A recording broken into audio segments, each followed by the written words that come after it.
this is near Bil'in. The law of the settlement, based on the Ottoman law of taboo, that a house that built overnight will not be destroyed. In Bil'in, an area that was all the time demonstration and debates about like people that want to go to work the land, and they couldn't because it was a gate that the army was guarding. They managed overnight to build this room, and of course the IDF arrived and tried to demolish it, and they used the court, and the court let the house stay. So in a way they used the same tactic that the settlers to build overnight, just to try and to check the judicial system in Israel. It works. So it was maybe it looked like a small victory, but it was a big victory to see that it's possible that the court, it's not corrupted totally, absolutely, or the flotilla, it was an important moment in terms of Israel in relation to the boycott. The boycott was there, but it was not, people talk about it. There is a work inside Israel to a group that's called Boycott from Within. It's people from, I will not say, like different universities, academics and others that are gathering and send emails and working, not as the BDS, but under the BDS. So from inside, in case of, I think mainly music show and festivals, try to convince if it's a group or one, not to come to Israel. So they're doing this work. It's a work that's done from Israel from within. But still, the boycott was there, but the government didn't give attention until the flotilla, the Marmara. It also created a lot of attention to Israel. This moment was mediated because of the event, the IDF, or the murder of activists. And from this moment, the government started to react.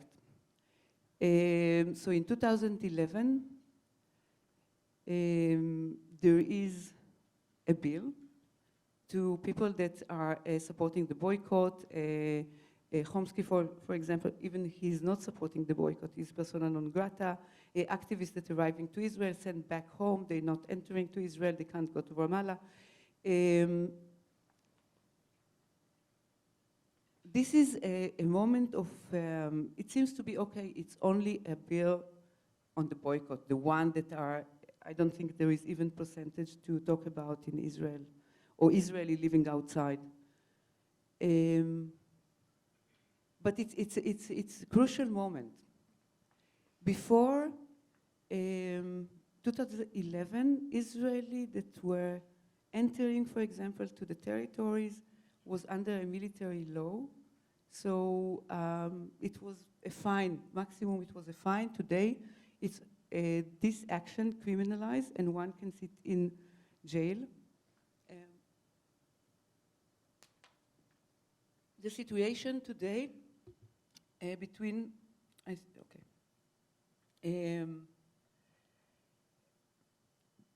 there is, with the boycott, it's confusing because the boycott, where it's happened in most cases in relation to the territories, which are not by the UN decision, it's not Israeli territory.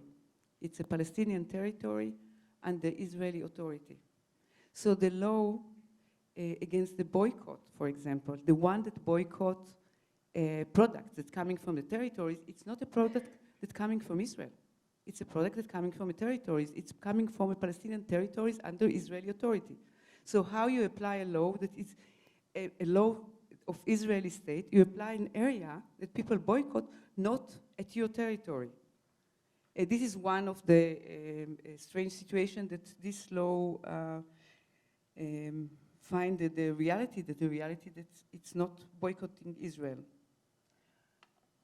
At the same time, the past weeks, the one that are aware of following the boycott, the BDS, the activity of the BDS, and what's happening in Texas, that people that couldn't get an eye if they were supported to the boycott. So it's become a tool to punish people that need help. And this following at Israel. At the same time in Israel, the bill for the boycott came back to the news. So one, if I will enter to Israel, I don't know if it will happen or not, but I can be subject to 7 years in jail. So it's not just not to get services, I can go, and it's a criminal today, it's not political, it's criminal to boycott Israel, especially for Israeli, and one can sit in jail. The situation here, it's not far away. The governor here in New York also against the boycott, and there is a bill, there is a discussion around it. When there are demonstrations, when the Occupy, Wall Street and others, what we demonstrate, what is demonstrated in the demonstration? It's demonstrating democracy. The demonstration, the possibility to demonstrate today, to send on the street more than 50 people and to demonstrate, it's kept by law. You need to have a license. It's not that we can demonstrate, we can do whatever we want, but still it's something that the law allows to celebrate one thing, the possibility to demonstrate. Boycott, cherem, mukata, consider as a demonstration, non-violence demonstration. In the moment that we don't have this option to say no and to resist, we lost the moment of democracy. So I don't think it's a question about boycott of whom, because today, one said, and it was true, like imagine that it was a bill against a boycott of South Africa. So it's selective law, and law can't be selective. It can't say that BDS supporters or the one that boycott Israel, we need to go to the jail and to have law that apply to them and not apply to others.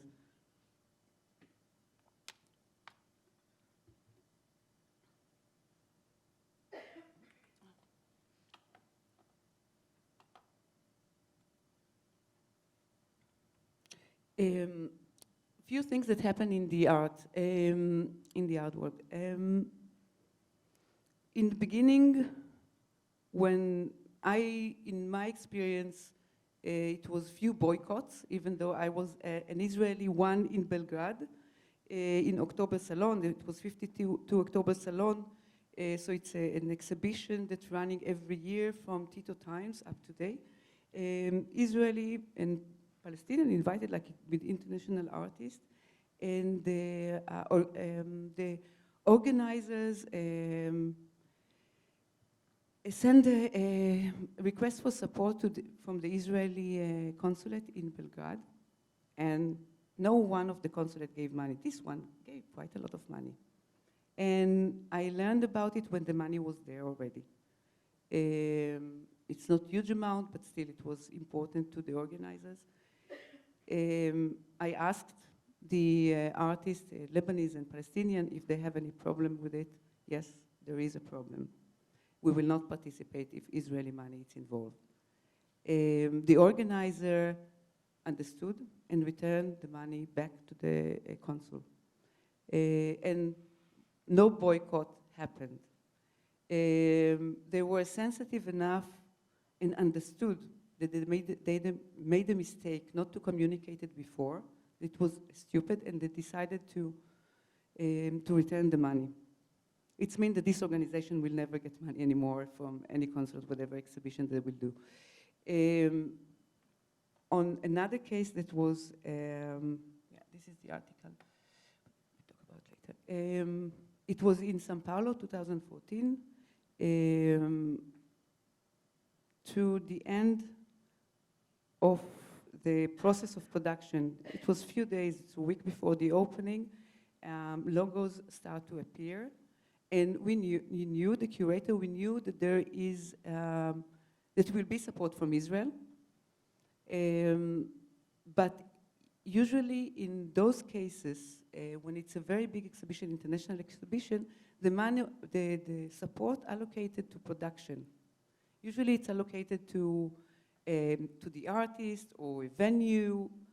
And, but in this case, the president of the biennial decided that he pay in forehand for all the production, and the production going to the institute. So any support that coming to the institute, going for everyone. And he didn't want to listen. He didn't want to deal with it. He say, and people say, you can't, you know, there are people that can't be supported by Israel. And also Israel didn't give the support, or the French ambassador didn't give the money for all the artists. He don't care about, like, did you arrange with them that Israel will support the whole biennial, the French, the German, whatever? Like any kind of support will support the whole biennial, supporting the subject. And I think the French even ask every artist that get a support to sign a letter that he agree to get a support from the government. So, because some people without the boycott also don't want to be supported by their own government from different reasons. And one, I think it was harsh. It was very difficult. It was a few days before the opening, every day around 7, when the art handlers left the space, all the artists were gathered to talk. The situation in Brazil, it's not an easy one. And people living under fear, other member from Latin America express also uncomfortable feeling to, it's not that they don't support the Palestinians, but they say, we're coming from a dictatorship. The relation between power and citizens, it's tough. We don't know what will happen. It was a lot of discussion, but one thing that it was clear to all of the artists, no one is living. Or we live, all of us, or no one is living. And it was a discussion, really, people insist to keep the group together. A day before the opening, someone managed to convince the president of the biennial to make a big change and to say, and to write, each country support the subject of the country. And this is how the boycott, the big boycott, solved. So it was not a boycott either.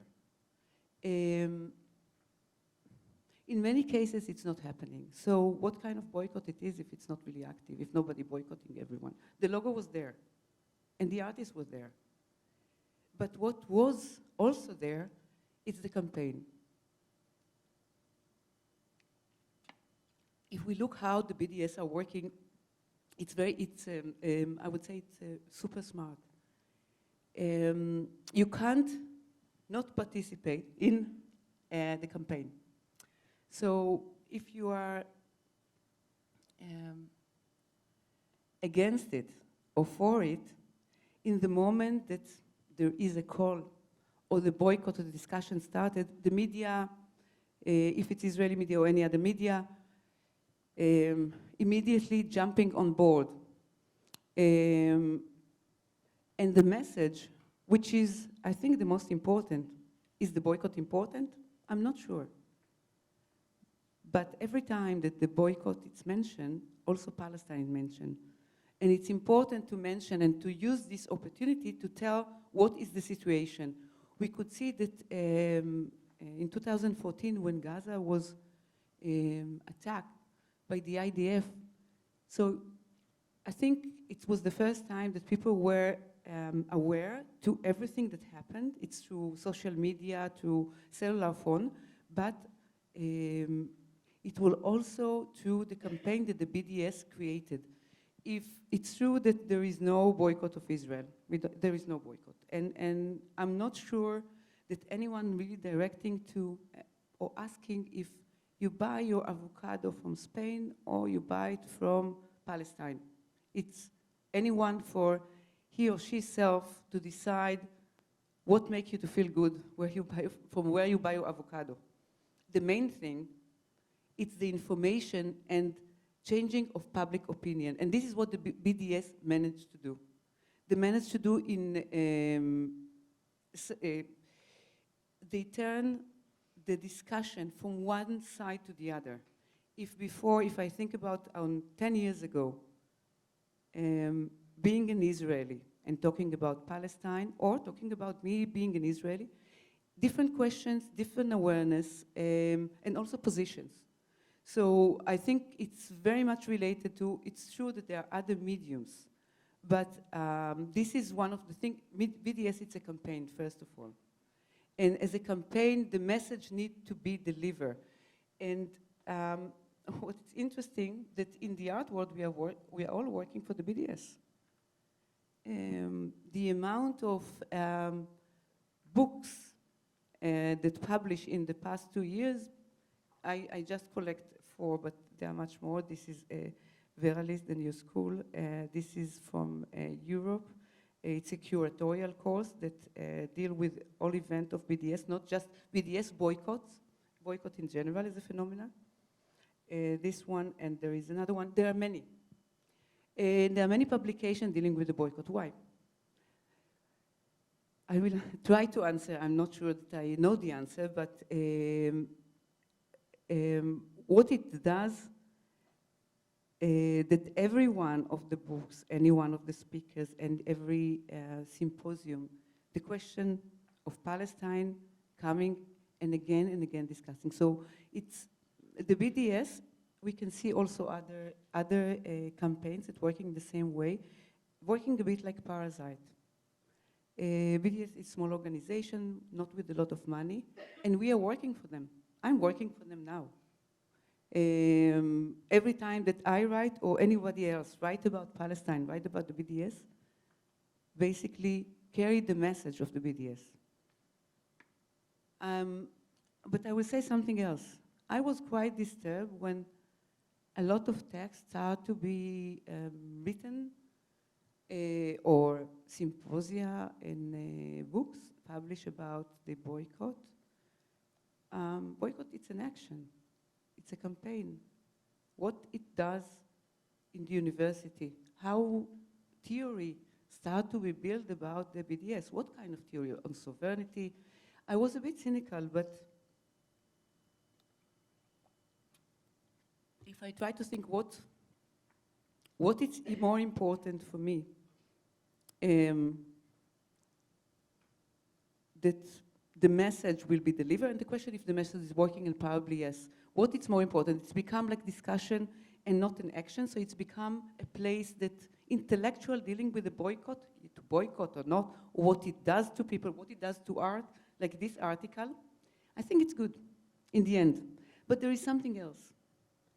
Maybe the place that the BDS in the end will find itself, or the campaign, it will be inside exhibition space, it will be inside the academy, because maybe those places will be the only places that will be somehow protected to the art autonomy against the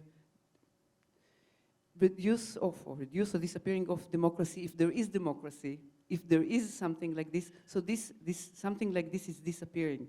So maybe the amount of publication and symposia that taking place in different academic or artistic institute are because it's the only place that this kind of a campaign could exist. I'm